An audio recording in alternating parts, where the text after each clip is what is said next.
to the Stick to the Plan podcast. Michigan's elite political podcast is about to begin, live from the birthplace of the Republican Party.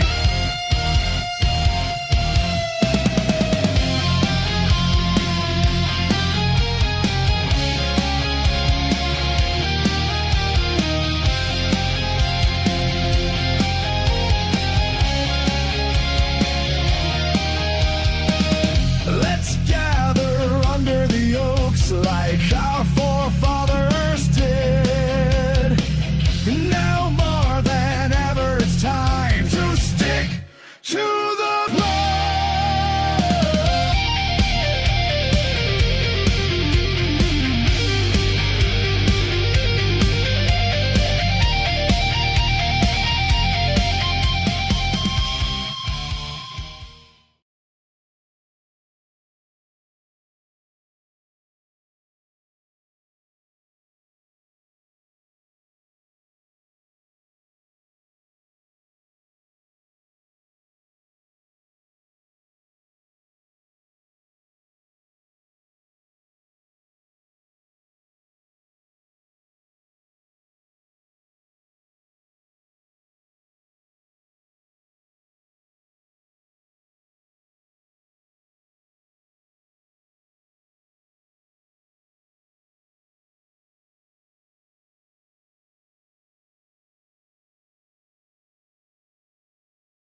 They're especially on the Blackman side.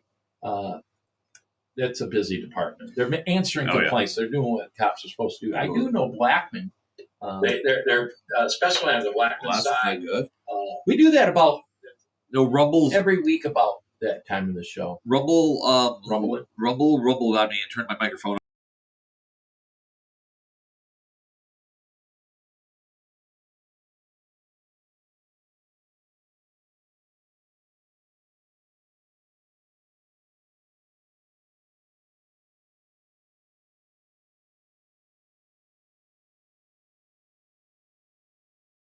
Rumble loyalist. Well, I'm we'd probably have the similar but different problems with different platforms. YouTube does the same issues, and I'm sure we should. I'm just double checking. Yeah, we're good now. Loyalist. Well, so we're good. Yeah, we're 100% good now. No. So if we didn't have any audio for that first part, which is very possible, we were just BSing. It didn't matter. I bet we did, and it sounded like a tin can. Yeah. But if you didn't hear that time we had the tin can problem, and you found it was in some sort of setting all of a sudden. Yeah. Well, what I found out was so all of the cameras, they all have microphones. Right. Okay. And so for some reason, you turn the microphone off on the camera in order to use the microphones that we have. Well, what happens is Rumble reads it, or any streaming service will do it. Reads these as cameras, or these cameras as microphones as well. So when it sounds tin canny, it's going through one of these, and then I go here. I have to switch it back over to the board. Now, on rare occasion, it does that. I will say once it snaps out of it, our audio's on point. Yeah, well, our audio is on point. It's quite. I think back to the old days when we were downstairs. Oh, God. We had like one good show. It was the very first one when we put the microphone in the middle of the table. Yeah, actually, that was better than the other scenarios in some ways, depending on where you were sitting. But remember, we used to have to set up every week. God. We get here too early. I kind of like what you did with John with Hits Home Jackson. Mm-hmm. You guys got here at 10:02. We were on the air, and I'm usually here a little earlier for him, but he's here a few minutes before. He sits down. He was nerved up before going in. He said he wasn't on. His mind wasn't. Yeah, he was a little off kilter, scatterbrained.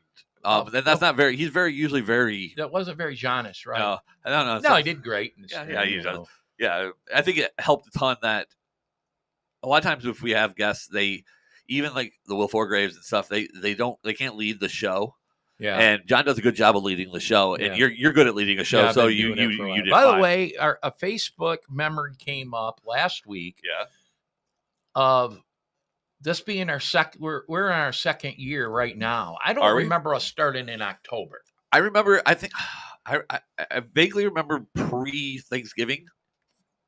I could look it up. I think we went through this last year. I think we'll just set our anniversary date for the first stream in November. Yeah, something like that. We're working on 2 years of this. Yeah, it's been a while. Holy smokes! Almost every Monday. We've skipped a few. Remember, we went through a spat there. We took a little hiatus there for a minute. Well, when we switched from downstairs to up here, and then when we got up here, and we've been up in this studio, thankfully, since March.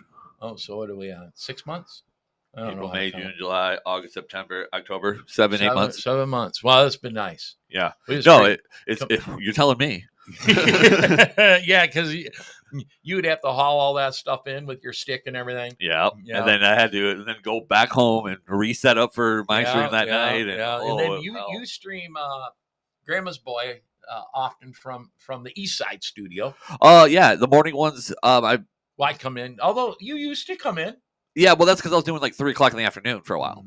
I've decided I'm going to start doing Monday, Wednesday, Friday here, just because I need to be here. Get out of the apartment. Keep my head focused. I'm not. Feels like you're at work. Yeah, and I'm not as distracted. I know there's things I got to get done. I can do them here, whatever. Right. But it's been. I was going to start it last week, but it was just if I wake up at 7:30, now I got to get dressed and drive a block and a half, and it's unfortunately a long drive time-wise since Cooper's closed. That should be fixed pretty soon. I think the mayor had made a report that'd be done in November, and we're approaching November really fast. Yeah, I don't trust. By the way, he also said he was going to be on my show multiple times in the last year and a half. So, well, we talked about it on Hits Home Jackson with John. The mayor announced last city council meeting that he will not be running for mayor or anything in 2026. Yeah, I remember you said that. And he did mention that prior to making this decision, he was seriously considering running for state rep against Kathy Schmaltz again. She beat him pretty good last time. Spanked his ass. And but he's not running for anything. You know, I'm just assuming here.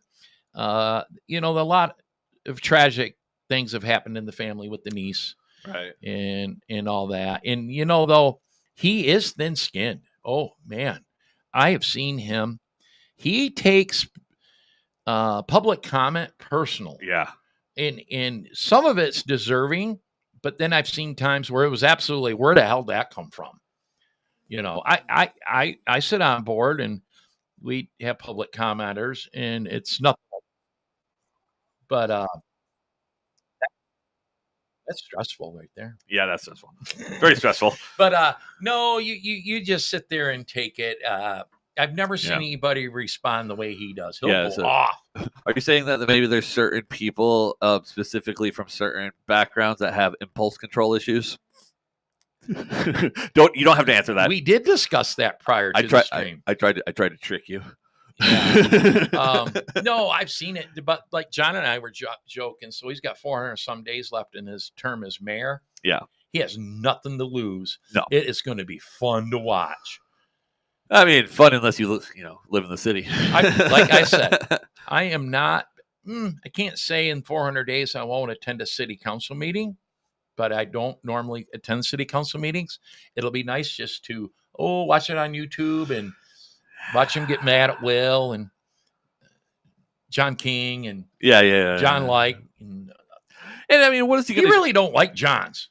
I think, honestly, as a human, it's the fact that, like, okay, you have nothing to lose now. How come you didn't do these things when you had, when you were the mayor? Because whatever he does now the next mayor would have to carry it on. So there's been some growth in the city of Jackson, positive growth. I don't think it has anything to do with. But it would have happened with or without him. Yeah. A lot of that has to do with, not even the city manager, but Shane Laporte, who is very controversial. Yeah.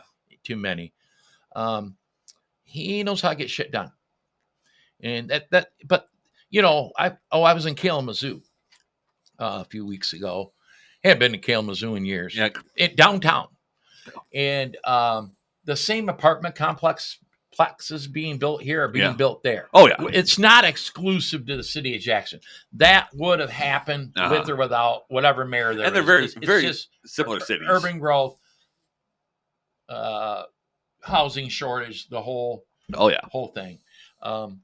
But then if you drive down Cooper, almost to 94, you can see one of the 100 homes that were built. But not bad looking homes. I've said that from the beginnings. They put them in the dumbest spot. Who wants to live on Cooper?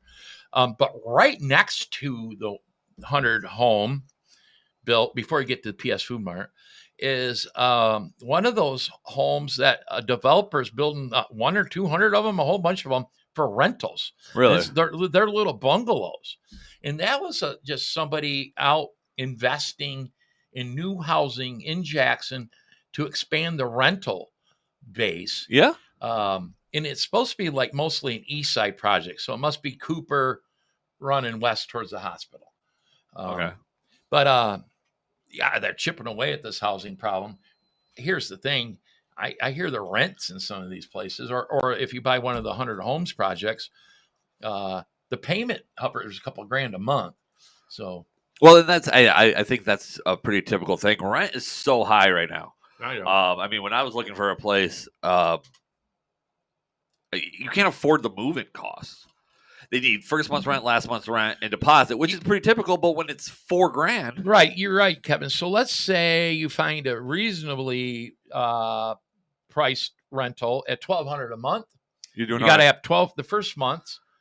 The deposit can equal the month's rent, so there's another 12. And you can't do deposit and last month's. Oh. So, anyways, you're at $2,400. And if you're in a situation where you're renting, you don't usually have $2,400 laying around. Not off the cut. And the thing is you're at and those are low numbers. Those are low numbers. Well, some rents are hovering 18, 19. I was saying $1,200. You've got a real crappy 1-bedroom or studio in the hood. I noticed an advertisement for one of them complexes on Springport Road, where there's more apartment complexes than anywhere in Jackson County. Yeah. 1-bedroom starts at $879 a month. Yeah, when I lived at Granada, which is all right. That was like the first one down there, you know that? Yeah, and they haven't updated anything. No, but that's been the early 70s. Yeah, it was when I was still married. I think our 2-bedroom was $925. Ooh, wow. That was a while back. 2015. Now, like electric's paid at Granada. Yeah, electric is, but no, heat is paid. You pay your own electric. Do they control the heat? No, you can control. No, you can control the heat, but it's just I think that the gas, it's just the gas meters and whatever.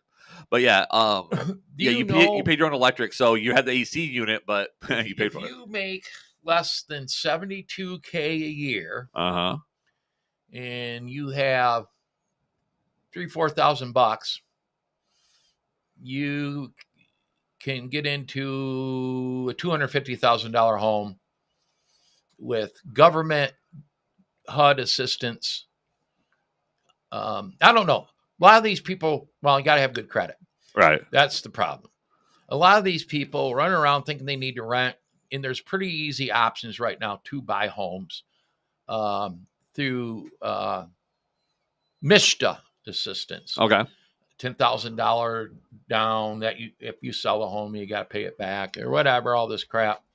But there are options. But I just said it, though. The caveat is you got to have a decent credit score. Right. And that's normally the problem with a lot of renters is the credit score won't match them to do that. Because if you're sitting on $3,000 to move into an apartment, you could probably take that $3,000 to move into a house and get a mortgage, but you got to have the credit rating to do it. Yeah. And the issue I ran into was like recently, because of a break, it wasn't even 100% my responsibility, but whatever. For if you have a single eviction, these apartments complexes won't even talk to you. So the wife who works in fair housing, or what would it be? MISTA types apartments. Yeah. If you got an eviction, you ain't moving in. Nope. You ain't moving in. And the thing is like you can be on parole for CSC and move in. Yeah. But if you got an eviction, you can't move in. Yeah. Did I say that? I think I could be making that up. But it's that stupid. When they run the background check, they're really just checking your credit score. And CSC doesn't hit your credit that I know of. It should. I'm thinking if you've been in prison for a while, shouldn't you come out of prison with a pretty shitty credit score? No, not really. You know what? Because you ain't ran up no credit. Yeah, you in prison for 10 years. You ain't you're not running credit at all. You're not paying for anything. But I don't know many ex-convicts like I did 10 or 20 years ago. Gosh, I knew a lot of guys, a handful of guys, got out of prison. All of a sudden, they're doing pretty well. Yeah. I don't know, they're back in criminal activity or whatever it is. Roofing. I see on Facebook just the other day, one of the community pages. Hey, any jobs out there for felons? Yeah. Yeah? Quit telling people you're a felon, number one. Yeah. Well, either that or I don't know. I've heard multiple people say this. Just walk into Billy White at 6:00 in the morning. Definitely. You have a job. He'll put you on a crew. You have a job. You show up every day and you're sober-ish. Enough to be on a roof. and put in your 8, 10, 12-hour day. Guess what? You can work there forever. Yeah, and I mean... They're probably the type of guys, though, if you got too many court dates, baby mama problems, or just sick every payday after your check hits your account or on Monday, they kick you. They can. But if you showed up every day, they could care less if you're a felon. Yeah, and honestly, they don't even care if you know anything. They'll show you as long as you can work. Can you pick things up and put things down? Basically, bring them up this ladder and whatever. I think that even if you, like you said, too many court dates or whatever, I think they just give you shittier jobs. Even they need people so bad. Even your other contracting jobs, your concrete guys, all that, man, they're so desperate for people. Just show up on the job site. Hey, I need to work. And if you come to work every day, they will work you. Yeah. They could care less about your background. Yeah. But they will only tolerate baby mama bullshit, court dates, so long. They're probably a little bit tolerant for a minute. Like if you're up front, hey, listen, I got some court dates. Yeah. But this surprise shit, I could see like Johnny Krosick kicking you to the curb. Yeah, too much. If you call into it, help. They need help. Like I said, actually, Matt told me when he was looking for a job when he moved back down here. He's like, well, if I don't get a job in the next couple of days, I'll just go to Billy White at 6 o'clock in the morning. They'll put me on a shift. They'll put you on right then. No. By the way, Billy White is rocking it over there. He went into the dumpster business. Yeah, I didn't know that. Like that Josh's dumpster. By the way, Josh's landscape, I don't even think he does landscaping anymore. It's just dumpsters. And he does have the tree end. But I think that's a little special. Well, here's it is. Yeah, I need this tree cut down. There's no material to buy. You just pretty much go and cut the tree down. You know how to cut it down. Manpower and a chainsaw. I'm assuming. Yeah. Where with landscaping, you've got a lot of material and the upfront cost and all that. But anyways, that stuff's expensive. He don't have nothing about landscaping on the front of his business anymore. But he's in the dumpster business. Yeah, I saw. He ain't messing around. He's the one that advertises across the street from Menards, right? Yeah, he bought that lot. Okay. By the way, I don't know how bought. Hopefully cheap, but he bought that lot pretty much just to advertise. He keeps his spare dumpsters there. Not bad. He's got a yard, but he's the type. He's got a great logo, and he cleans them. They're always clean. The trucks are always clean. Right across from Menards. Yeah. I need a dumpster, Josh. But I noticed that Billy White's doing that now too. There must be something to that. I mean, look at our buddy Alex. I mean, he's not doing dumpsters, but you know what? Alex needs to get a roll off and invest in some dumpsters. Off the record, unofficially, I spoke with him, and he just bought that what do you call it, tilt truck or whatever, like the typical garbage truck where you put the dumpster and it. Yeah. That set him back a pretty penny. I mean, it's not like he's doing. You know, he's gotten burned on a couple of trucks. They're sitting right out front there. Yeah, remember he bought them and then they broke. Oh man. Yeah, he drove this one from California, I think, or Arizona. Alex is a hustler, though. Yeah, and but he, because I asked him about the roll off things, and he didn't say it, but I'm thinking it's on the horizon. So if you're gonna get into that, you better hurry up because it looks like the big boys are all over it. That bubble will saturate itself. Yeah. Well, I mean, look at how many, after Alex especially, how many random pop-up garbage or waste removal companies popped up. Well, Tactical. And, true. Well, they're all popped up around the same time. Yeah. Well, Tactical's really a little behind. It was a little weird because there's more than that. There's Mohawk. There's a whole bunch of kind of 1-2 man shows in town where I don't never remember that 5 years ago. I think that good for them though. I think they realized that the actual dumpsters, to have them branded, were more expensive than they thought, because look how many guys, the little rolly dealies. Yeah, look how many people we knew that were just driving around in a shitty pickup truck. Yeah, we'll make sure it's all in one bag. You really stepped it up a pace when you invest in. Alex calls them cans. Yeah. So when you give each customer a can, yeah, the investment in that. But you probably had to crunch the numbers. The investment in that. How long will I get it back? To get to that stage was a big stage. I think Alex is doing good, but Tactical is doing good too. Yeah. And then this Mohawk guy, but by the way, he's got like fangs for teeth. I seen a video of his, but he's got a real garbage truck. One thing about Alex is you can go anywhere pretty much within the vicinity of the city. And you'll see his dumpsters everywhere. Everywhere. You and I think, talked about last week, there was a drug bust or something in the city last week, and I watched the video, and in the video was his dumpster, and across the street was the Emmons ones where the raid was taking place. Yeah. And I remember thinking, there's Alex's dumpster. And then 2 days later, he put on Facebook, hey, people that don't have my cans, their houses get raided. That's Alex. I love Alex for that. It's funny because I didn't think that, but I did notice the can. Yeah, but now you did. He thought it. Good thing. It's like when other bars would get busted for underage selling or whatever. Like, whoo, dodge that bullet. Good, that's good advertising. I used to try the call thing. A decoy'd come into the bar. Yeah, I'd call Jerry over to we would get calls. Ashley would call. Yeah, we would. But back in the day, there was an actual call list of each bar. Really? In this bar calls this one, this one, this one. That went to shit over the years, and all it would be like, oh, my buddies own or work here, so I'm calling these people right now. Yeah. And then you would hope they would do the same, and some would. Yeah. We got a few calls from Potters. Because I'd tip them off, too. Yeah, I mean... depending on who working. Chris wasn't in no hurry to call, but Ashley or whoever. Debbie. But that's the upside of all of Rick's little empire there is that, they're calling each other. Right. A lot of times the employees work at I knew places. if I called Jerry over to Cracker Jacks, he'd be calling the others. Yeah, he's old school. That He's, little connection. Yeah. Real quick. He'd call Randy and up to Nick. And yeah. Now, the other upside is that if you get caught with a decoy from the liquor control, you're an idiot.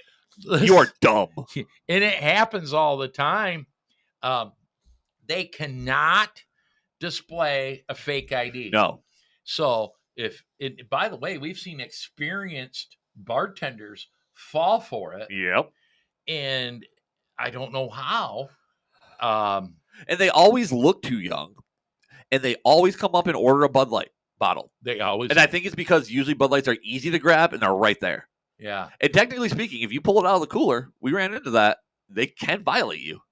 So, yeah, I don't know exactly we what weren't there a month and got nailed by what's her face, Christina, who should have known. Yeah. Well, that cost $1,500, I think. Yeah.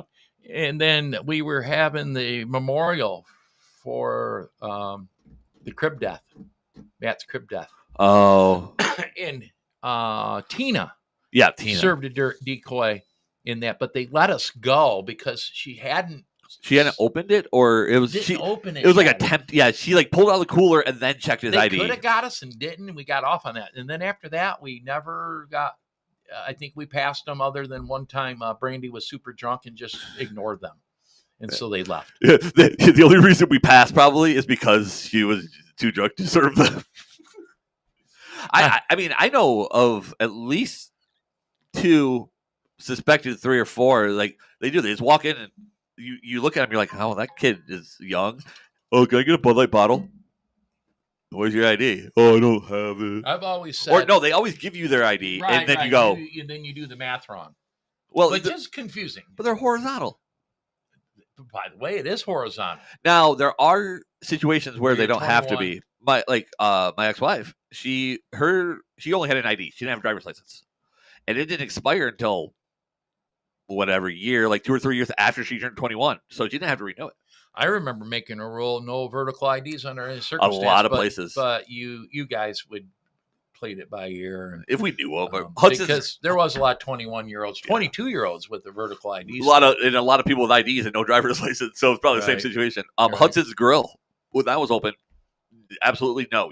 If you have a vertical ID. So if you turn 21 and your license or ID doesn't expire for a year and you have a vertical, can you go down and say, hey guys, I need this to be a horizontal? You got to pay for it. The renewal. Almost need to do their due diligence and go down and do that. People 21 normally don't squeeze that into their schedule. I don't know. I guess I don't know the math on how it works because I got my license right when I was 16. A lot of people nowadays don't until they're older. I know. And so my license expired on my 21st birthday. And that's why you see them all the time where they had the paper ID. I should have asked Amanda this. By the way, that is a good topic for the Secretary of State candidates. I'll write that down. But Amanda back on, and we'll have Monica back on. And then there's another one, Anthony Ferlini or something like that. We'll try to get him on. But we're going to ask him that because that is a good SOS topic. Yeah. That bar owners have an issue with. Yeah. And because no bar owner wants to serve a minor. No. Not anyone I've ever met. And not a stranger minor. I mean, I don't want to say that you want to serve anyone, but you know what I'm saying? Like they want to do their due diligence.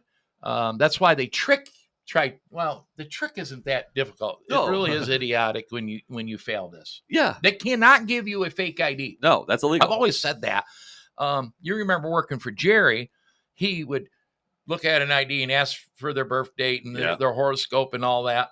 Okay, that's great. You want to make sure they're of age. But you know what? All you're required to do is your due diligence. So I'm looking, that's the person in the picture. This is the birth date that's on there, and it's within legal age.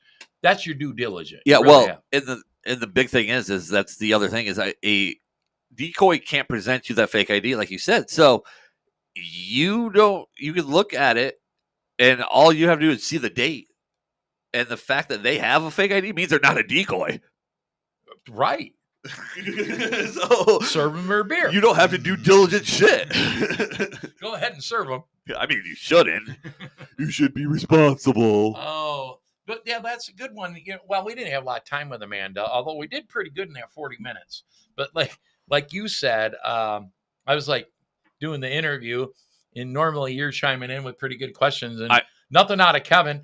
And I'm like, well, damn, Kevin, you can help me out here. I didn't have anything to contribute. But then, like you said on John's show, what do I know about SOS? That's just where I go get new plates. Yeah, I just get pissed off, and they send me back 3 times, and I have to get that little pink. So there's two sides of the SOS. Yeah. And that's a big one since 2020, election integrity. And I think people don't know that. Elections. Yeah. I knew that just because of, you. They run the Bureau of Elections and the DMV side of things. Yes. But normal people just think of the DMV side of things. Yeah, when you go to the Secretary of State office, you go there for DMV stuff. Now, I do think over the last 5 years with all the problem with elections in Michigan, in many states, but in Michigan, more and more people realize the importance of a good SOS on the election side. I agree in your world. Outside of the political world, it's still, I think they don't know who's fighting I think it's more prevalent now than it was in 2018. I think in your world, I think it's just as whatever to everyone else. So the messaging has to be, all right, that's why I tried to say, Amanda, I don't know. I think they got this DMV side down pretty good. Yeah, they figured it out. All right, maybe she's right. Older people should be able to call, make an appointment or whatever. Yeah, or you're guaranteed to be seen if you walked in, but you're going to wait. But that's easy shit to fix. So the messaging has to be that, because this is really the more important part. The SOS is ahead of the Bureau of Elections. I think that's our elections are a mess. Yeah, and I mean, voter rolls, all these kinds of things. You got to remember, civics isn't taught in high school anymore. Oh, I know. And so people get lost. Like, you see, everyone knows about election integrity, but they don't know who's heading this off or who's in charge of it. And almost to the point where the marketing needs to be better, as in like election integrity rally. The governor and the state legislature has very little to do with the Bureau of Elections side of things. They can make legislation that the Bureau of Elections has to abide by, but to protect elections and make sure they run smoothly and that they're fair falls on the Bureau of Elections, which is headed up by the Secretary of State. And I think that's how it needs to be marketed. Like, the election integrity meeting sponsored by the SOS. Those candidates need to know that.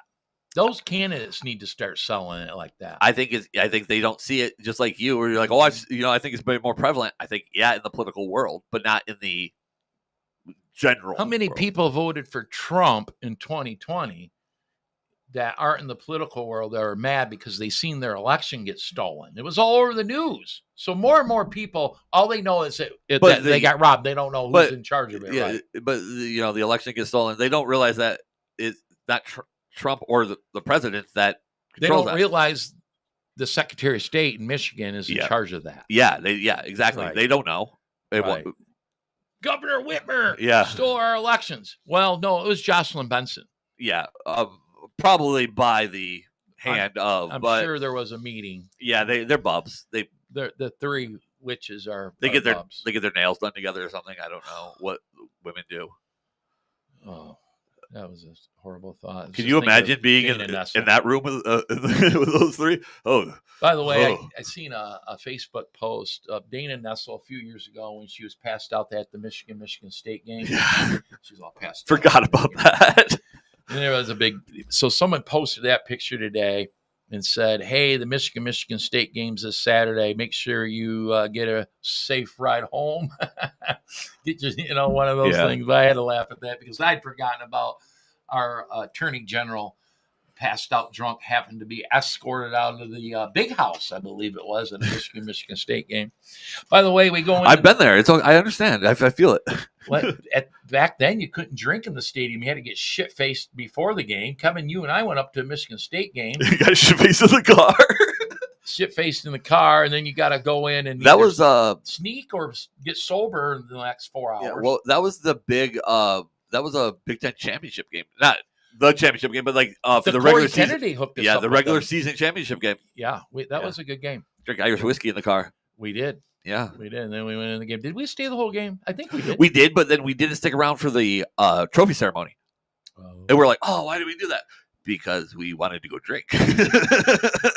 Back then, I was a smoker. That's a problem. I remember that guy yelled at you.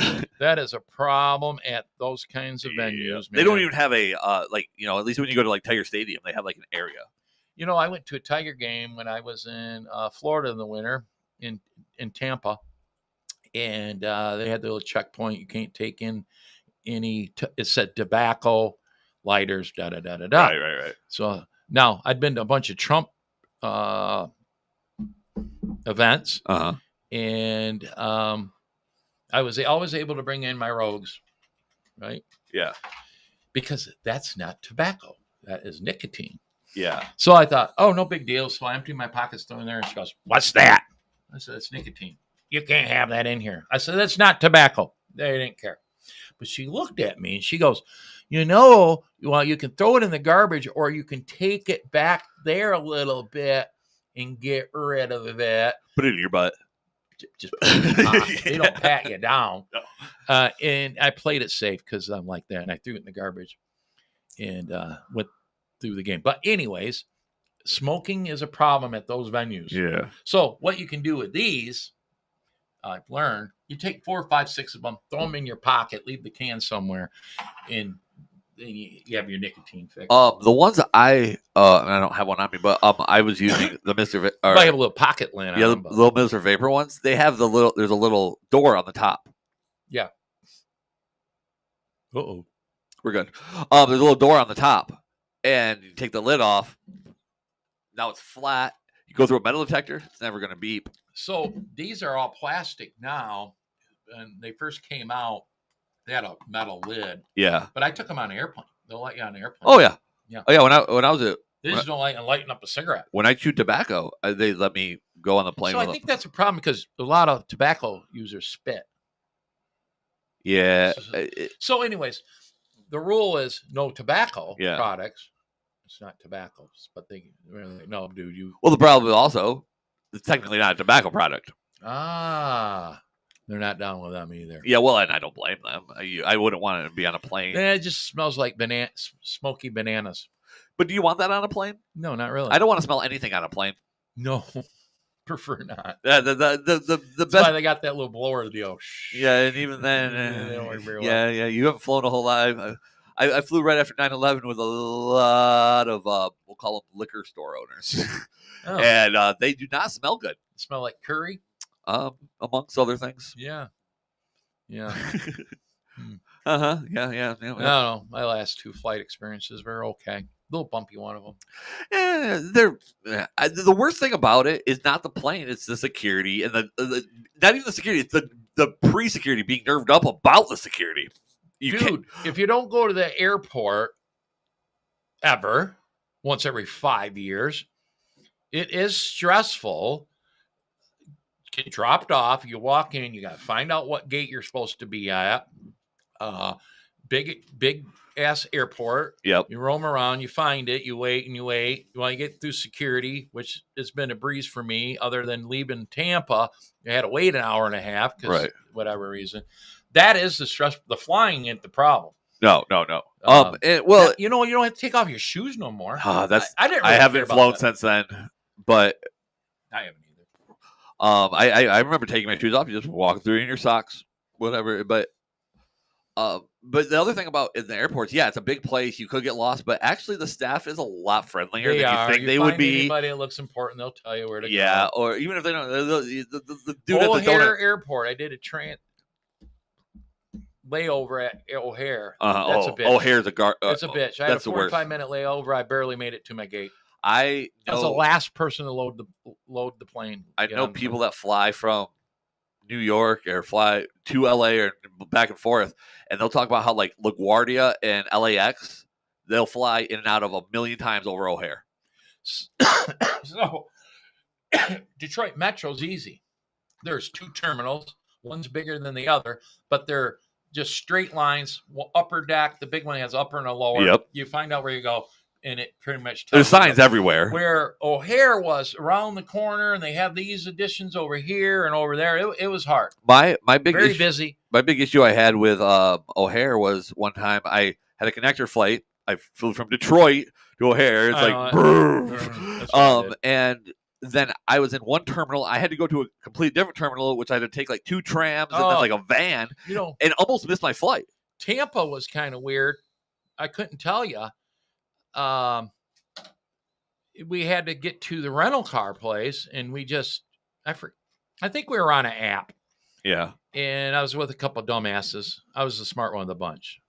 How can that be? Yeah, that's scary. And, but 2 trams and the thing and the thing and the thing, and I couldn't tell you where I was in the goddamn terminal. I have no idea. Now I remember we went back to Tampa to fly out. Yeah. The Uber guy just dropped us off. We didn't have this whole rental car problem, and I remember we just walked to our. Yeah. Well, Detroit's like that. You can pretty much get dropped off. You walk in and you're right there. Right. You figure out what terminal you need. They're right. If you screw up one, you go to the other. One airport that. And I've flown to a lot of airports, but one airport that had it figured out, big-ass airport, Denver. Yeah, I don't know why, but it's just simple in, simple out. Yeah. Never had an issue once. Now it could have been the company we're flying with or whatever, but, I mean, it wasn't Spirit. So. I landed in Las Vegas. It took me 45 minutes to figure out how to exit the building. Oh, yeah. I didn't know what that was. It's like a casino. They don't want to... round and round and down some steps. I just kept... I mean, you're trying to act like you know what you're doing. And you probably should just say, I don't know what I'm doing. Des Moines, Iowa. Tiny little airport. Same way. It's impossible. It was... I mean, it was so small. You'd think that, this should be able to... You would think. No. It's not that way. Everybody always says fly out of Lansing. When we booked our flights... to Tampa last winter, it just costs so much more. We live in Jackson. It's an hour to Metro and maybe 45 minutes at most up to Lansing. It's not. You save a lot more flying out of Metro, so it's no big. Yeah, deal. You do. No big deal getting to Metro. I mean, they're flying. There's flights you can take out of Grand Rapids now. I know there is. That's weird. Saginaw has an international airport. I stood on the tarmac for a Trump event. It's an international airport, huh? I don't know if you can take flights. Must be a flight out of there. Well, some airline must be out of the Saginaw airport. That, and you fly into a Detroit or a LaGuardia, or you fly into a Connect. You're not flying to Chicago. Yeah, you're not flying to Croatia out of Saginaw. I will say, catching a plane in Metro and flying straight to Tampa was sweet. No Atlanta layover or anything. I've always bought cheaper flights with like a layover. For $40 more. Yeah, $40, $50 more. Take the direct. Yeah, all day. All day. Yeah. Just do it. Awesome. Are we going to talk politics today? I don't know. Maybe. We're 50 minutes into just bullshit. We talk a little bit of politics. We talk about SOS and stuff. SOS. Okay. Here's the plan. I got to stop being lazy, Kevin. Let's get these candidates for SOS. There's 3 more to go. We'll get them on the show. I will meet all of them Saturday, and so will you, at the Lincoln Day dinner. Yeah. Jackson Lincoln Day dinner. All right. One of them won't be there, Tim Smith, but I've already met him. So we can get Tim on. Okay. I think he works in the daytime. That is the problem. Who the hell did I ask to be on? Christy Davis for city council. I tried to peg her down. She works. Well, yeah. Clock's not good. I'm like, well, you might want to take a late lunch or something. I don't know. But then we talked. I suggested, well, maybe Kevin and I can do a 6 or 7 o'clock stream. We could, yeah. Prior to November 4th for Christy Davis. Yeah, I especially on a Monday. Maybe we'll button that down. Say next week's stream won't be at 2. It'll be in the evening with Christy Davis, because we're approaching. What's the calendar look like? City elections are coming right up. What's the date today? I'm looking. Yeah. So, oops, my stuff ain't ready. I can pull it up too. Yeah, I'm doing it. I'm almost there. So we are the 20th. So yeah. So it would have to be next week almost. Next Monday would be perfect, because the following Tuesday is election day. So maybe we'll do that for Christy. Okay, yeah. Let's do, say, 7 o'clock. I'll let you know. Okay, yeah. I keep Mondays pretty wide open. City, Christy Davis for City Council. Get her on here. Jackson City Council. She's the only one remotely conservative. Okay. She does say no to questionable spending things, which I gotta love. Though that City Council rubber stamps $200K for the dumbest stuff. Yeah. And we drive on shit roads. I brought it up in the his own Jackson about, and I was just scrolling through, and it was like, what, $600,000 unanimous yes for the park upgrades. 175, an additional 175 for an audit of the DEI. Okay. Well, the feds pulled the plug on any DEI funding, so the city's got to fund DEI altogether anyways out of their general fund or wherever it comes from.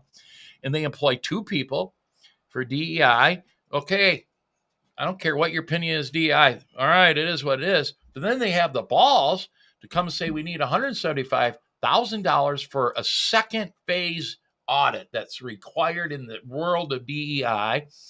And some of the commenters, I think it was John, was like, shouldn't our 2 employees, one of them being John Willis, is supposed to be a smart guy, the DEI guru around here, can't they provide their own audit? Of course, they had an excuse for that, blah, blah, blah. But anyways, another $175K out unexpectedly. Christy was the only one that voted no. And it's because she's like, people in my ward, she kept talking about the streets. I kind of like the way John Wilson will say it. Necessary spending. Right. Streets and a lot of things. They piss away money on the dumbest stuff. The city drives John nuts. Yeah. Drives him crazy. He can go forever and ever on city stuff. But yeah, we'll have Christy on next week. Yeah, that sounds good. Get her on here. We'll do an evening show. So listeners, all 3 of you out there, how many we got, Kevin? Right now, 10. 10. We're on a roll. Is John Smith on today? No, I don't see John Smith, but everybody on the Rumble side are all not in Michigan. Grandma boy people. Yeah, we got Doc P. He's from Wisconsin. Roy Ratz, Arizona, and then I don't know where Starving Autist is from, but sweet. He's Starving Autist. He just exists. Speaking of election integrity, your Arizona guy, he knows a little bit about that, and so does the Wisconsin guy. Oh, the Wisconsin guy probably doesn't, just because he doesn't care. Yeah, okay. He's a puppet, so like Arizona, an actual puppet. That's a lightning rod of that problem. Actually, you just said Douglas, Arizona. Oh, he's talking about airports. Right on the border, but it's a private airport. Oh, we're talking about good airports. Does he got a buddy who owns the airport? I don't know. Apparently, it's probably near him. I don't know. All right. I do know Kings. Okay. I hope it's out of your system, guys. It won't be. We're going to have to keep dealing with that. I don't know why MSNBC needed to show Boston in a picture from 2017. Yeah, it was a women's rally. And because I'm certain Boston had an outstanding turnout for the No Kings. I'm sure. I told you, Kevin, I was at a political fundraiser in Dundee, Michigan, and I was driving back and through a bunch of little towns to get to Jackson. And back in my mind, I was considering going by the No Kings protest here in Jackson, just see how well it was. And I got to Tecumseh, Michigan. Michigan. Little tiny Tecumseh. Yep. They had 200 people on the streets. I said, okay, I've seen it up. So anyways, turnout was unbelievable. Yeah. For the crazy people. 200 people, that's like 3/4 of the population of Tecumseh. They had to bus them in. I'm not a big one on the old bussing them in thing. I know they do at times. They don't do in these small towns. I think they do. So you know what they did last time for Jackson's No King? So you had your Jackson, and I don't think here in Jackson there was paid people either. There could be. I think everywhere there is, but you would go and I see the same old faces I see at county commission meetings. Okay, but what they did the last No Kings is they had a bus that took, started in Detroit, went down 94, and stopped, and they would get out for 15 minutes and hey, ho, ho, Trumpy's got to go. Yeah. And they get back on the bus. And so you would be like, they're bussing them in. Well, they were, but they weren't, but they were, but they weren't. They're bussing them along. Bussing them along.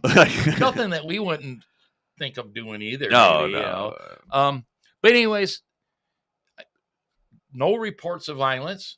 You mean all across the nation, not one person, like no reports. No reports. But eventful or uneventful. I hope it's out of their system. Yeah. Because guess what? We still don't have a king. I wonder if they all didn't all, I don't know, get together, which we know they're not strong at that. But it said, hey, since the whole Charlie thing, let's keep it cool for a minute because well, they'll shoot back. I watched a video early yesterday of this big fat ugly lady, I think in Chicago, and she was making a big scene about she was doing this. Oh yeah, I saw that. Yeah. Come to find out, they're busting her out. She's a Chicago school teacher. Oh. Hey, really? That's the people teaching your kids. FAFO. No, right. She probably won't get fired from Chicago school district. No, she'll probably get you'd get fired from a school district over here. Oh God, yeah. Oh yeah. That would not be good because she was pretty. Unless you're from Ann Arbor. True. That's who they hire. Yeah, it's part like, of the interview process. Yeah, they're like, we know, we hired her. She did that prior to Charlie Kirk getting assassinated. Yeah. That's just how she did that for the interview. The interview. But anyways,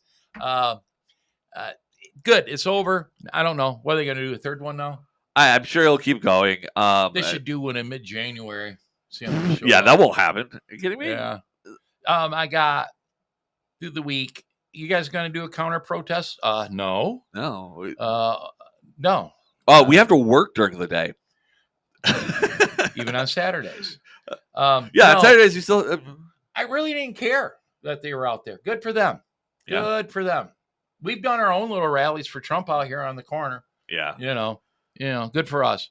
But I mean, awesome. They didn't really counter. They didn't counter protests. Never once. We had some colorful words at us out here on the corner. Main artery in Jackson, Michigan, Cooper in East Washington. Yeah. Doesn't get any busier, but mostly it was supportive. You know what blew me away on what we did 5-6 of them over last summer? The union truck drivers. Yeah. Honk, honk, honk. The union guys. But I had a UPS guy. My UPS guy, you know how UPS does? You get the same guy forever, unlike Amazon, where it's just like different people. Sometimes they just pull up in like their own car. I know it. By the way, you can do that in your own car now. We'll talk about that in a minute. But my UPS guy, seen all my Trump signs. Hey, can I have a couple of Trump signs? I said, dude, you can help yourself. He was picking them up like crazy and taking them back to the terminal. Those are Teamsters. Yeah. He'd carry them around in his UPS truck all day long. Loved it. Hey. I seen him. I was somewhere. I don't know if it was in a political event. I don't think it was. I seen him somewhere. Hey, Bub, how you doing? Oh, hey, how are you? Because I'm your UPS guy. I go, oh, my UPS guy. Oh, yeah. You're happy. I like that guy. Yeah, well, my grandma had the same UPS guy my entire life. He just recently retired. Same guy I had. Yeah, I can't remember his name, but right, he covered center. He's great. He was great. He was awesome. 30 years he delivered in Michigan Center, Napoleon area. 30 years. And, even up until the day he retired, he ran to the door and ran back to the truck. It never had a package issue like it being screwed up or left in the rain or nothing. He knew who lived there and where it goes and how it works for a long time. Now, the guy we got now is pretty good, but I asked him something about that, and he goes, yeah, we don't run no more. Nah. I've seen the Amazon people do it. You spring an ankle, you're out of work. I've seen the Amazon people do it, but that's because it's always a tight walk with them. Like you screw up once, they're like, we got 50 other. Two funny Amazon stories.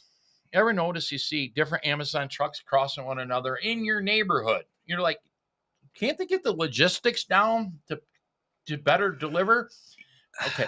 I pull out my long driveway, you know how it is, and there's a house in front before you get to the main road. Yeah. I pull out, one Amazon truck on one side of the road delivering, another Amazon truck on the other side of the road delivering.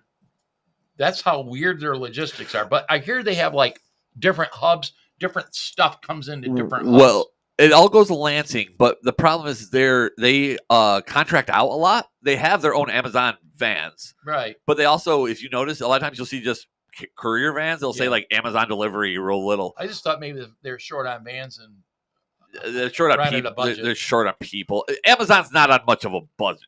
They're not worried about. By the way, Amazon had a problem today with the cloud. Oh God. McDonald's, Amazon, a lot of the big boy apps had a problem with the cloud. They had to fix it this morning. Oh man. So I'm sure Bezos was just all upset. If not yeah, sure. One more funny Amazon story. The other day, I was driving through my little town and I go by the post office and the post office was receiving an Amazon delivery. Yeah. Oh, because they contract out the USPS. He had a package in his hand running there. I think it's Patty, the lady that maybe runs the post office. The post office bought their stamps off of Amazon. Man, I'm going to be home. Drop it off here because he had like a package in his hand. Very good possibility. I thought that was cute. Yeah, that's hilarious. Yeah, weird. Or it could have been for a post office box. Very well. Yeah. I saw that. Why wouldn't they deliver to a PO box? They will. Yeah, they're there more often than I've ever thought. Yeah. I've just never. I just noticed. It is funny. Yeah, it's like it would be like the Domino's guy delivering at Papa John's. You'd be like, sometimes you get sick of Papa John's. Yeah, you Papa John's all that. I want some Domino's. They have a way better stuffed cheesy bread. Or vice versa. Oh, you had a coupon? I like the Papa John's. I do sometimes. Dip the butter and get a bellyache. You can get that at Domino's too.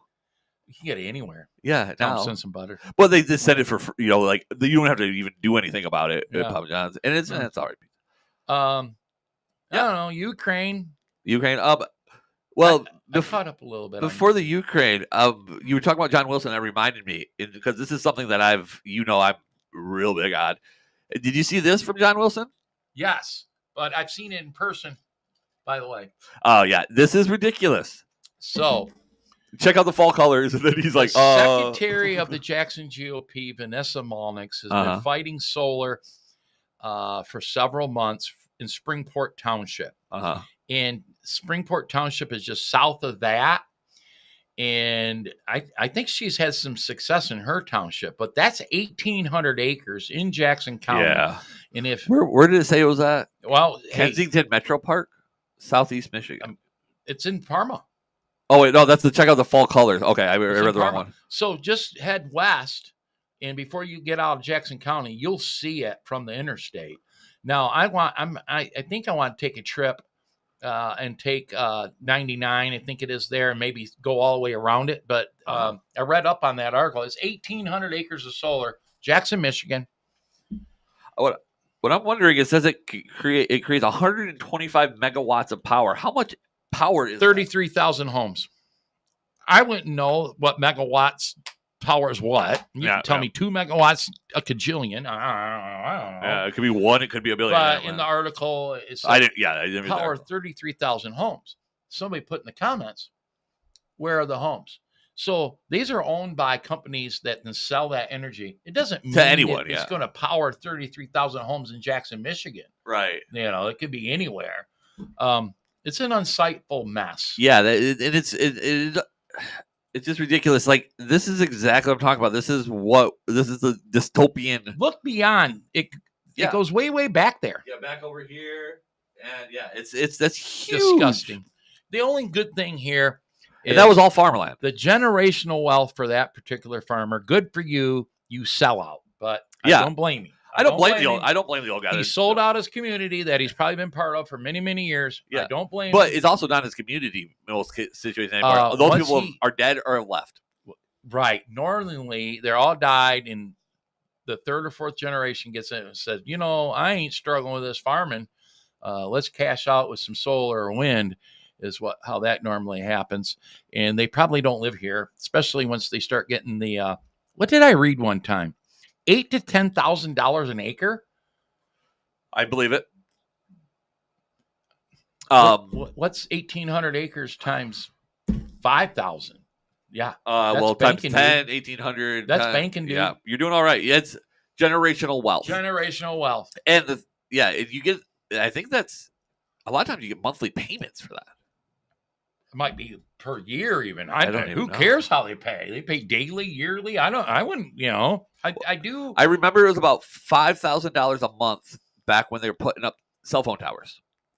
I remember that. And the only reason I know that is that old guy that owned the carpet shop across the street from the club. Rick gets that now. Yeah, he does. Well, I'm sure. I bet you it's less, but it's still money. Awesome. Yeah. He's not upset about it. Anyway. Yeah. That's always. Yeah, you know how I feel about solar panels and whatnot, but I hate them. I do. I always am torn though. Property owner rights, but I'll tell you what: if it's in front of me, I'll be a no vote. Now, what they do to municipalities, they come in and promise a whole bunch of $4,500 per acre plus a signing bonus. Yeah. And they promise a lot of financial. And that's per month. And financial incentives to the municipality that gets the other board members thinking, "Oh, yeah, this might be worth it this one time." Don't fall for it. I would be a no vote. I will be a no vote. Right. I can't deal with that. They need to. I not only have a problem with solar. I took a tour of Harvest Solar here in Jackson, and Harvest doesn't do large scale industrial solar, but they do pretty big couple acre deals. They will power your manufacturing facility. They do all the county buildings, things like that. You want to put some on your house, you want to power your manufacturing, that's your business. When you take 1,800 acres of farmland that we got to stare at, I just can't get over that stupid. And it's a scam. Yeah. It's a scam. Yeah.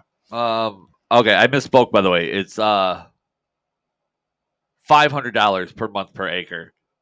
But some people are just cashing out at $4,000 flat per acre. Then they lease it for whatever amount of time. Like, so you said 500 and then you said 4,000. Well, 500 a month. You can get. There's two options according to this article: 500 a month per acre, or 4,000 an acre, paid up front. No, you don't have to deal with it anymore. Right now, 4,000. Yeah, so for the length of the lease. Yeah, that's just good money. Yeah. Well, I mean, you got 10,000 acres. That's what easier than farming. $400,000. Easier than farming. Yep. Easier. Yeah. No, Hank tells me they've hit him up several times. He tells them to F off. Yeah, I'm sure. Yeah. And Hank's fine. Yeah. And Roy Rad brought something up. He's like, if cities don't want solar, they should mandate it on top of the buildings. Well, the problem is like where that farm is, there's no buildings to put it on. Kevin, why this massive building that this studio is in seems like they would want to invest on solar on the top of this building and part of the parking lot. Yeah, but we could park our cars under it. Yeah. And then now I guess there's upfront cost, but if they could offset the cost of the utilities here on this massive building that we're sitting in right now, right? To me, there's plenty of space above this building to provide solar. I'm surprised they haven't done it. Well, I'm sure it's upfront cost. But it's not like it would cost them. These farmers aren't paying an upfront cost. I know that, but for the company, private solar. When I did the tour of Harvest Solar, that's what they do. They come to big places like this, say, "Hey guys, we can offset your utility costs, but there's this upfront cost. We'll put solar on top of your building." Yeah. I could care less about that. I really think that's great. Fine, that's your business. Yeah. Well, and you're also, when you put it on top of a building or in the parking lot, you're not worried about the long-term killing the land for 10 years that you can't farm it, and probably maybe longer. They're saying that they said 10 years, but we haven't had it for 10 years to know. I know. I seen Tim Golding in Dundee, that event I was at. Tim Golding is the chair of the Grass Lake Township Planning Commission. They dealt with this. I've been waiting for the solar on that 500 acres on their side, and it hasn't happened. It's been over a year. He told me they adjusted their setbacks and a bunch of stuff, and they haven't heard back from them. I was waiting for them to just have the state say, "You just do it. We don't care about the township," because that's what they do. But then again, Trump's pulled the plug on a lot of the federal incentives. So Right. it's slowing them up a bit, but it didn't slow up this 1,800 acres in Parma. I'll tell you that. I think that's probably already planned. Yeah, it probably was. You know what the big one is now is, what do you call them? Data centers. Yeah. Data centers, and there's one going into Summit Township. Data centers don't take up as much space, but they hog up resources, water, utilities. The list goes on and on. A big problem in communities in Michigan is data centers, but I need to look into it further. If we're going to expand in AI, we're going to have to expand in data centers. And as we expand in AI, we're going to have to expand in it's that in Trump wants to expand in AI. Broadband, bandwidth. You want fast internet? You have to have data centers. Data centers is a big thing. So we're already dealing with data centers. The cloud isn't a real cloud, folks. It's a data center somewhere. We've been dealing with that for a long time. But now there are additional data centers to keep up the pace of AI. And I think Livingston County is dealing with a couple of them, and one's being voted on in Summit Township right here in Jackson. Sounds to me like the Summit Township Board is okay with it. Yeah. People are madder than hell. You know what? I should go out there and attend their meetings so I get a little education on data centers because, listen, I'm going to deal with this. I know it. I know it's coming. Whatever. I don't have an opinion yet. Yeah, I not enough information. I'm gonna have to research data centers, aren't I? Yeah, I'm gonna end up. We need a data center here in the Commonwealth. We do. It's in that room. It's amazing. Yeah, that room is. It's We've got sweet internet here. Yeah. It's like if I wanted to hack into the mainframe, I feel like I'd have to be in that room, and I don't know what the mainframe is. I guess, but I think it's all defunct. It doesn't go to nothing now. No, just the I don't know. It was when this was a call center. Yeah, you can like hack into the Grandma's Boy Media. Now, mainframe. every IT guy that works even remotely in IT that I've taken over there, they're like, "Oh my god." I don't work in IT, and I popped a chubby out over it. I was like, what? They got that door unlocked for us now. We can use it anytime. Oh, they're trusting us here. We got access to the suite next door and wherever we want. Don't come and hack into the Grandma's Boy Media mainframe. It won't do you any good. It won't do you any good. No. Yeah. Data centers. I guess I'll have to keep up on data centers. Yeah. I wanted to bring up Ukraine. Yeah, absolutely. So the Trump went and made peace in the Middle East, releasing some hostages from the Palestinians, the Israelis, all that mess. I guess the Palestinians violated the peace order. What do you call that? Don't shoot no more. Ceasefire. Ceasefire over the weekend, but Israel, just did a quick attack. It's still a go. All right, great. Everybody loves Trump. That started with Trump taking Iran out of the picture. Yeah, Iran's always been Once a wild Iran card. got out of the picture, and he had the Abraham Accords all going with the Arab and Muslim countries. They just applied muscle. Good job, Trump. That's how Trump operates. Now, we'll see in the long term whether there's real peace in the Middle East or not. I mean, they've only been fighting for 3 millennia. Trump's pretty good, but damn, are you that good? Like change biblical stuff? Yeah, I don't know about I hope. Good, nice job, Trump. But Ukraine's a mess. But the Zelensky went and asked the Trump, "Hey, we want some tomahawks," and he was considering it. And then he says, "No, we're not going to do that." He made a phone call to Putin, and whatever they talked about. Then he told Zelensky, "Yeah, we're not giving you tomahawks. We need the tomahawks for ourselves." Yeah, about that. Yeah, it's they're just going to use them for evil. And then Putin and Trump meet in Hungary in a couple of weeks. It's unknown if Zelensky's going to join them or not.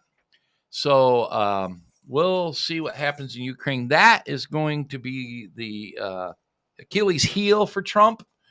I believe if he does not solve the Ukraine-Russia problem, he will get blamed for that war. I do agree to that, but I'm confident that Trump we'll probably get this figured out. It would seem to me that this problem would have been easier than the Middle East, Gaza, Israeli problem. But he figured that out. Maybe one thing will lead to another. The peacemaker, Donald J. Trump. So the No Kings people out Saturday on the heels of peace in the Middle East made the No Kings protesters look even dumber, if you ask me. And going into the No Kings protest, they didn't really have a reason why they were going to be there. But I noticed the news reports this morning was, we had a reason: immigration, invasion of the cities with the military, and whatever else they're mad at. But apparently they're mad at lower gas prices, some lower groceries, peace in the Middle East. He's obliterating. If you're in a fishing boat running drugs to the United States, bad idea. He's taken out like 7 of them, and they say, well, the last one he took out, they're like, oh, those were just fishermen. And Headset got on there and was like, no, they weren't. Well, they're fishermen running drugs from Colombia. I'm glad I'm not much of a cocaine user anymore. Yeah, well, because that must be tough to get a hold of. And I don't want to OD on fentanyl. Fentanyl's bad. Yeah, it's bad. I got out. That little old lady that gave me Benadryl at the Lower Prairie event in Dundee because I got bit by a bee. Little old lady had Benadryl in her purse. I go, I don't know you. Should I take these? She goes, right. They're not fentanyl. And I went, oh, darn. That's the only. I thought they were fentanyl. Why would I want Benadryl? That'll just make me sleepy. Yeah, it's better than Benadryl. It's a little bit of fentanyl. Yeah, I don't care about the bee sting. Yeah, Narcan's not that bad. People will actually go out to buy fentanyl. Yeah, there's like fentanyl addicts. So they say that like a pin drop will kill you. So how do you do fentanyl? That's what I don't understand. And I guess people have, been fentanyl addicts for a while, and I don't get it. I don't know. Even the heroin addicts used to say fentanyl bad. But now they're like, yeah, give me some fentanyl. I almost wonder if it's not a little bit of propaganda about, a pin drop will kill you. So, Kevin, all my years, and you can take your years into effect here. If you do cocaine, you're going to die. If you do this, you're going to die. You do this, you're going to die. And all them drugs, believe me, I've experienced a lot of them, and I didn't die. Now, the addiction problem is a different element. Yeah, I'm not encouraging any of that. No. Luckily, I didn't fall for an addiction thing. Yeah, I can always snap out of it back in my younger days. But I think you're right. Part of it's bullshit. If fentanyl, you're going to die. Well, it was just do not do fentanyl. I'm guessing that's bad. Yeah. The addiction end is bad enough. We have addiction in our family, Kevin. Yeah. Well, the issue is too is I think that's probably a poor idea to shove a needle in your arm. Yeah. With something that you bought from Homeboy down in the hood. That's probably not good. No. My experience buying from the hood is not good. No, never. But also I look at it just like, all the way, my generation kind of mats, but not as much. So not that far off. But we were all told everyone is going to get AIDS and die. If you have sex without a condom on, you're going to get AIDS and die. I lived through that. Yeah. I'm not dead. And then Magic Johnson had enough money to have AIDS. Well, he only had HIV. Yeah. Which AIDS, does AIDS exist? No. HIV is gone. HIV is never. Okay, the virus HIV has never been photographed and published. It was one time. Ever watched the South Park episode where Cartman would say, "Are you HIV positive?" Yeah, that's when he had AIDS, and then he squirted his blood in Kyle's mouth. The only way to contract 100% guaranteed to contract AIDS is blood exposure. You can spit in someone's mouth if you have AIDS. It won't transfer. You need a gallon of spit. A gallon of spit. It's almost impossible for a heterosexual penis and vagina sex to transmit AIDS. Blood has to be involved, which is why the LGBTQ community has an issue, especially the men, because it causes little tiny tears. Have blood involved. Yeah, anal sex is not good. No, period sex. Oh, period sex doesn't. Okay, the difference with that is the female is more susceptible than the male. So if the female has AIDS, it's the blood would have to get in your penis, Or you'd have to, I don't know, eat her out. That sounds not good. Yeah, that's not. I don't want to get. You shouldn't earn your Red Wings with an AIDS patient. It's not 1984. It's not acceptable anymore. No, I come up in the 80s and the 90s. Yeah. And if you have unprotected strange sex, you are going to die. It wasn't even strange sex. Like if you had sex without a condom, you were going to die. You're going to get AIDS and you're going to die.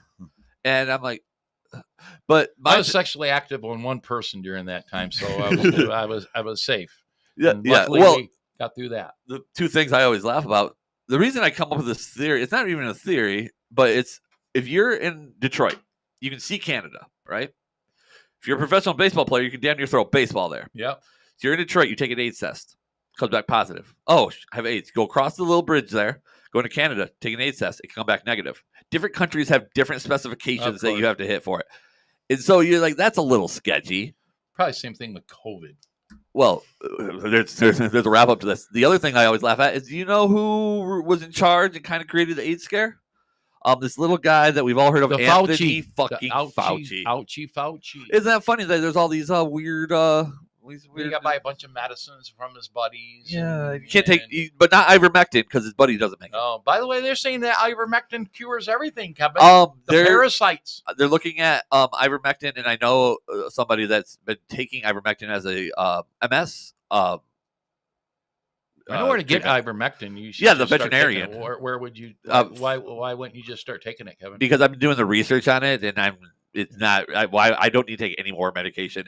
I don't see. There's not really any link compared. I know, but it's. We'll see. I mean, the parasites. Parasites are bad. Parasites. I don't know. Well, you get parasites from eating dirty vegetables and fruits and vegetables and meat and I don't know. I think you get parasites just existing, right? Yeah, there's some parasites. Things like parasites that are actually good for your body, like bacteria. There's good bacteria and bad bacteria. We've evolved where we can eat certain things that would have killed us 100 years ago. Some parasites are probably killing the bad parasites or whatever. Or maybe they're eating the coating on my nerves. I don't know. It's not going to make me better. Nasty. It's not going to make me better. It just won't necessarily make me worse. But you can get it. You can get it at Blaine's Farm and Fleet, by the way, ivermectin. That's where I heard. Yeah, it's not like it's a secret thing. I know, but you can also. I do have a source where you can get the pharmaceutical tablet version of ivermectin. But yes, Farm and Fleet. Yep, horse paste is what everybody's been calling it. That's what I do. Or I can just go to Grandma's longtime vet, and I bet you I can get. But by the way, ivermectin. I had a cat that had an ear goo problem. Run to the vet. 150 and 35 for the meds. Yeah, med. Still ear goop. We went to Gatlinburg. There was a time where we didn't do it like days in a row, so it might be partly our fault. Still ear goop. Well, what do? Call the vet. Hey, can you give us another ear? Yeah, for another visit for $150. Yeah. So I got Googling. Yeah, you could buy that same medicine at the pet supply store. I guess some of the stuff they prescribe at the veterinarian isn't really a prescription. Yeah. Well, I mean, the same thing with your doctor. It's a hustle. They always want that 150. Yeah. They called and told me the one cat, he went in the spring. He was sicker than hell. I remember asking the vet, hey, do I got to bring him back here in June for his checkup for his flea medicine? No, you'll be fine. Well, they're on me.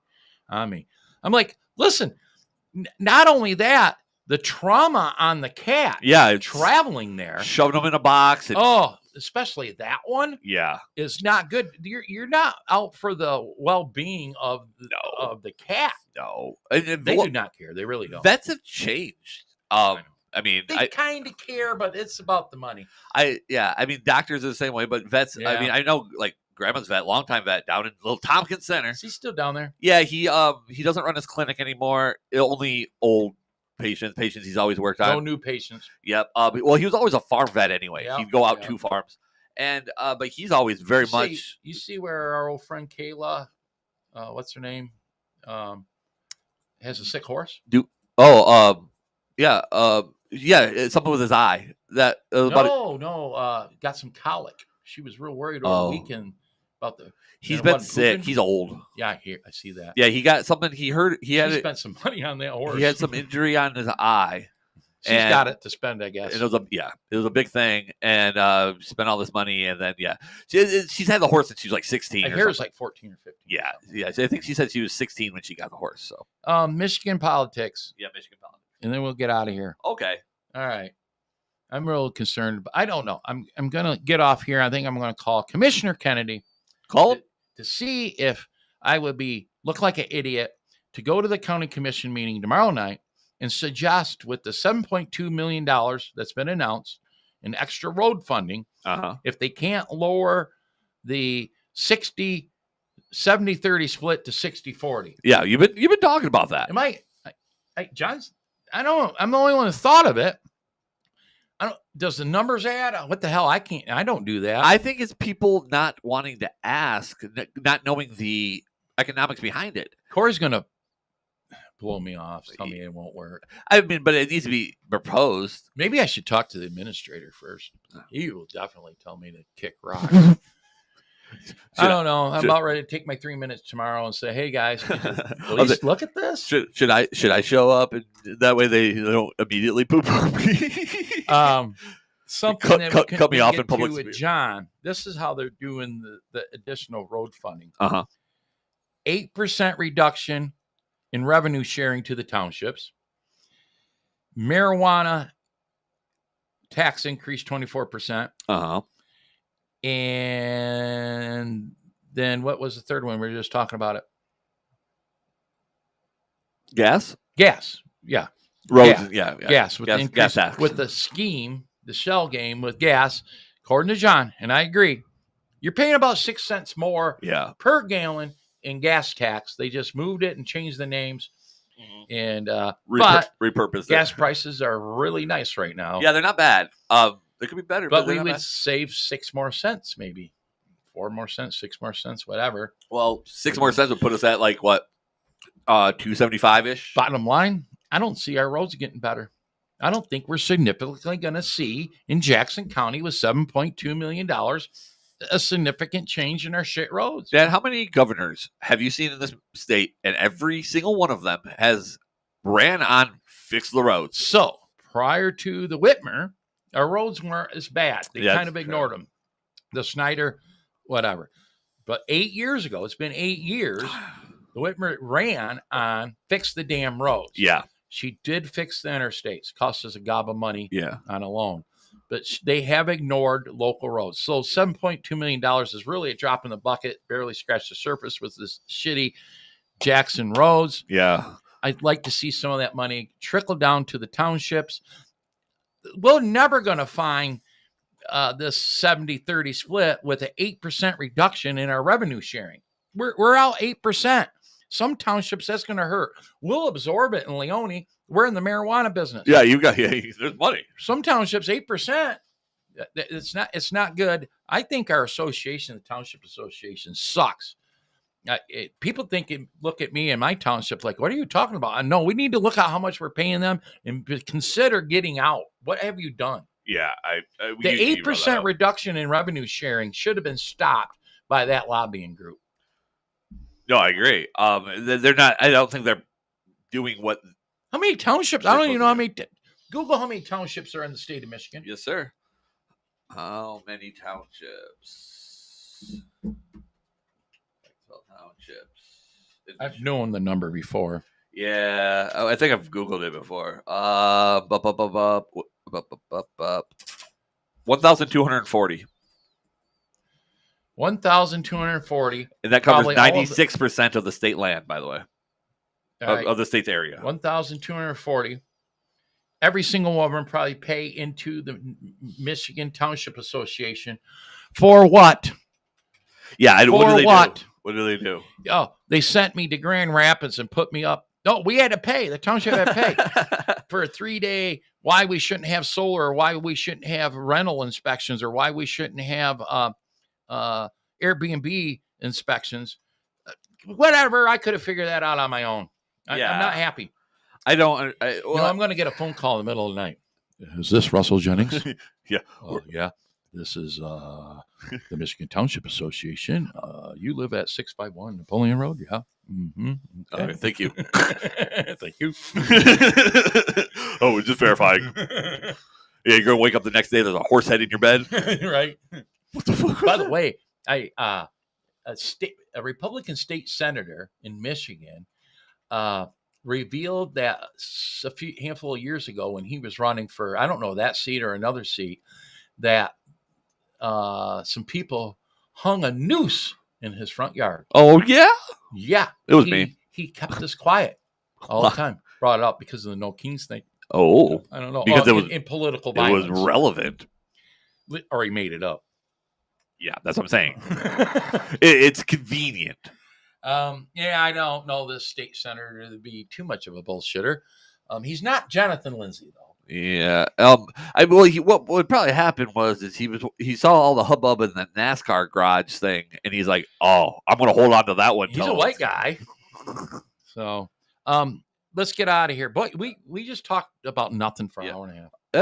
We covered some stuff real quick because I didn't bring it up at John's show. We were talking about the roads then, and I found an article, and I wanted to ask you about it. So this is back, looks like June, right?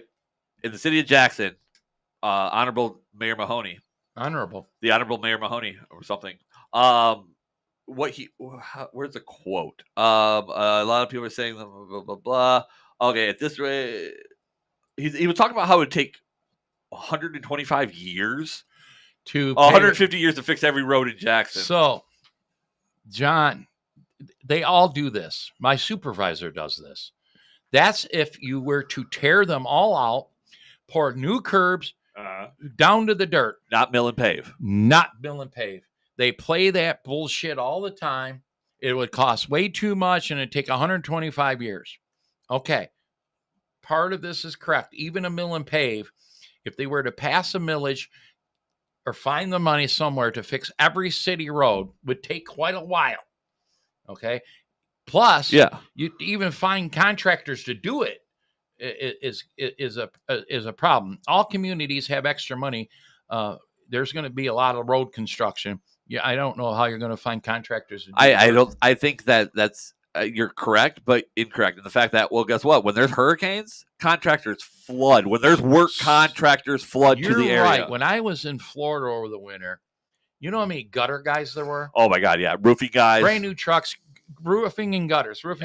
Everybody and their brother went in the gutter and roofing business. Yeah, why wouldn't you? And you're right. There's going to be additional. Hey, I'm in the road paving business. Yeah, they're gonna show if there's work. Contractors will show up. You're right about that, but you're gonna pay premium. The prices will go up. Now that being said, not if they all flood here. It's up to the city. It's going to be a competitive. It's up to the city engineer. He says that needs to be removed, all new curbs and everything else, and that's the money they'll piss that away on. Where John is right, it doesn't last as long. Mill and pave. Let's get this shit where we drive on it, and then there's maintenance that can go along with it. Yep. To make them live for 15 years. We're kicking the can, but 15 years. In 5 years, you got to do, where they put the goop in the cracks? Yeah. And there's maintenance to do. You can go 15 years. When they say 15, I bet you can get 20 out of them. Yeah. And the thing is that, it's a problem that needs to be fixed now. And if you get your arm cut off and there's an hour and a half wait to the ER, they don't just sit there and let you bleed. They put a Band-Aid on it until the surgeon's available to take care of you. John is right. Mill and pave them all. Yeah, John's a smart man. Who cares if the curbs are old? Yeah, no one cares. Nice new curbs look good. Yeah. I don't care. Yeah, no one cares. I don't care. Government's very efficient at spending money to build. It is the motivation that is the problem. That and pay cuts. they don't want to take money away. But yeah, anyways, I wanted to bring that article up because let's just get on it. Yeah. Fix the damn roads. It's got to be done. $7.2 million in Jackson County. Let's figure out. I'd like a little bit of that to flow into Leone. Maybe. Let's put a Band-Aid on it.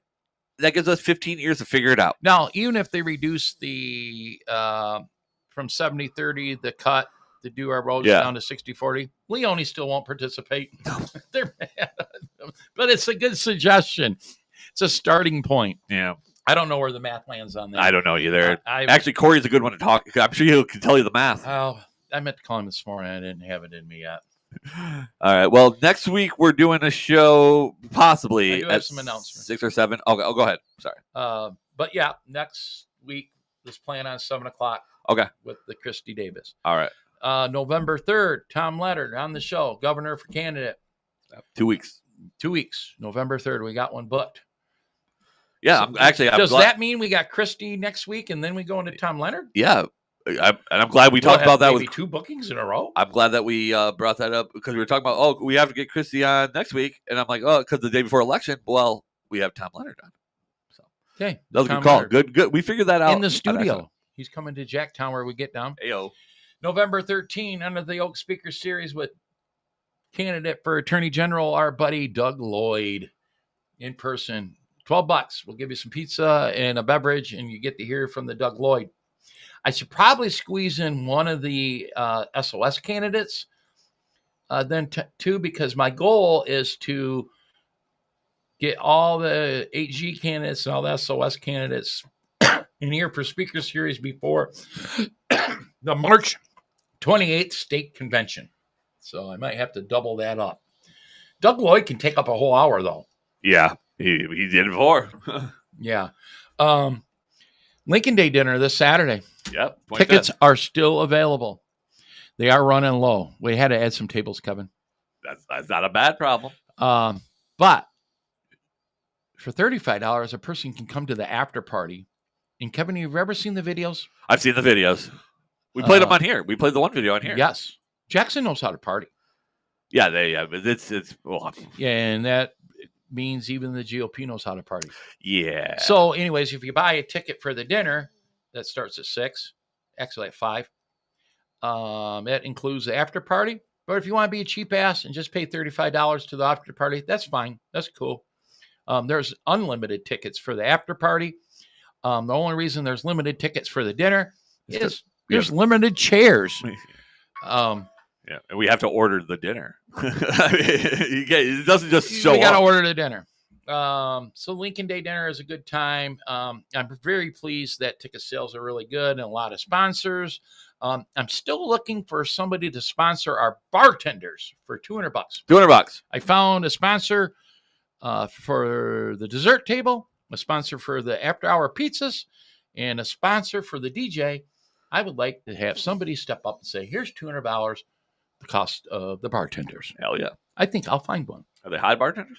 Huh? Are they hot bartenders? Not really. Oh, and then one's a dude. Oh, I'm out. And the other one's Jen's cool though. I like that. Okay. And then next what's the 22nd? That's Tuesday or Wednesday? Next Wednesday. Yep. A week from Wednesday. 22nd. No, this Wednesday. This Wednesday. Yeah. 6:00 right here in the Jackson GOP headquarters is a precinct delegate meeting. Okay. If you're not a precinct delegate, you can still come. This is where we recruit volunteers and then eventually make you precinct delegates. Precinct delegates we need them throughout the county. But if you want to help Republicans get elected, 6:00 Wednesday, here in the Jackson GOP headquarters. You can find out where that's at by going to jxngop.org. Yeah, that's it right there, Kevin. Yeah, I'm kind of on it today. You know, I don't like that flyer, but Chris didn't make that flyer. No, that's that kind of poopy flyer. Yeah, I'm sorry, whoever made it, but it's kind of poopy flyer. She isn't a flyer creator often. She should have asked the chief of staff to make a flyer. Well, I don't even know what. If I just glance at it, I have no idea what it is. I had to read the little words, and I don't like that. Yeah, she's not a flyer creator, but that's what she did. She's in charge of that. At least it's on the website. And that's in the big room here. And you know what? It doesn't cost any money. And some of them women, they bring cookies and stuff. And there's always, pop and water. Yeah. Good time. And Justin Griffiths, candidate for District 47, House Seat 47, will be a keynote speaker at that event this Wednesday. jxngop.org. That's it. It's right up there. jxngop.org. It'll be in the description. Next week, guys, remember, just follow Follow me on Twitter. That and the Facebook page. Yeah, the Facebook page. We'll update as we go on that. Just pay attention. We'll be live. When you subscribe, hit that bell, and then it'll tell you when we're live. But plan on that bell. Yeah, I was like, what was that? Other than that, guys, make sure you like, subscribe, and all that stuff that everybody tells you to do. And hold on, why is this up? Boop boop. Hold on. There we are. I saw the website up. But yeah, until next week. And who do we have next week? The city council candidate, the incumbent. 5th Ward City Council, Christy Davis. So until then, guys, we're out of here. All right, man. We'll see you next time. Crumble.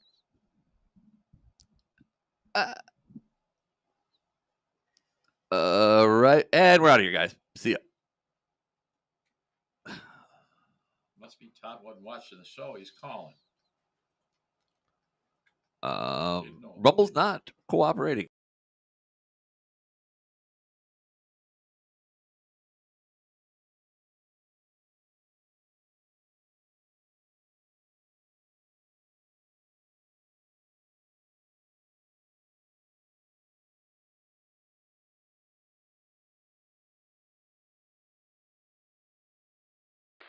You've been listening to a Grandma's Boy Media Production.